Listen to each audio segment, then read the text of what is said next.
viitorul Parlament, noi va trebui să încercăm cu toții, și în special mă refer la Uniunea Social-Liberală, să promovăm un nou proiect pentru România.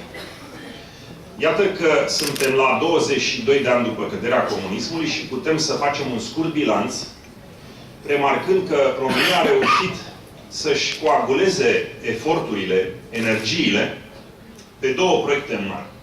În primul rând, aderarea la NATO și, în al doilea rând, aderarea la Uniunea Europeană. Vreau să vă reamintesc că la începutul anilor 90, Partidul Național Liberal, care a fost cel mai puternic promotor al acestor proiecte, era de multe ori, aș spune chiar stigmatizat, pus la colț, pentru această îndrăzneală. Poate aproape chiar un fel de erezie politică, părea atunci. Dar încetul cu încetul, forțele politice au înțeles, mă refer la partidele de esență democratică, au înțeles că acesta este destinul și viitorul României.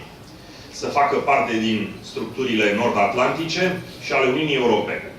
Și mă bucur că în calitate de prim-ministru am putut să conduc România pe calea celui de-al doilea proiect și la 1 ianuarie 2007 să adere la Uniunea Europeană.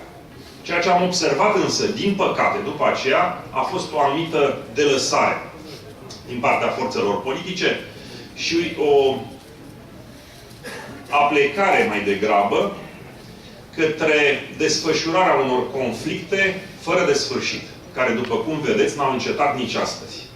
Aceste conflicte fără de sfârșit au avut drept rezultat o divizare puternică a societății și o măcinare și o irosire a energiilor românilor.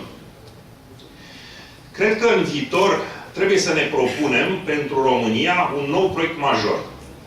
Acest proiect major, pe care mi l-am imaginat când eram prim-ministru, suna în felul următor. România, a 7-a țară din Europa. Nu numai ca mărime, dar ca forță economică. Sigur că peste noi a venit o criză economică care s-a răsfrânt poate mai puternic decât în alte părți, după cum știți. Și cred că astăzi trebuie să ne redimensionăm aceste ambiții. Dar părerea mea este că, așa cum e România astăzi, ea poate să fie reclădită și poate să ajungă actorul principal din Europa de sud-est.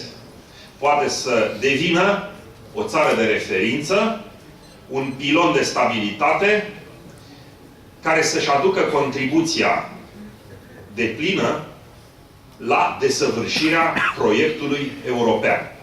Din păcate, astăzi România nu este decât o țară vlăguită, din punct de vedere economic, o țară măcinată de conflicte politice interne, o țară complet degredibilizată, a cărei voce s-aude plăpând la nivel european.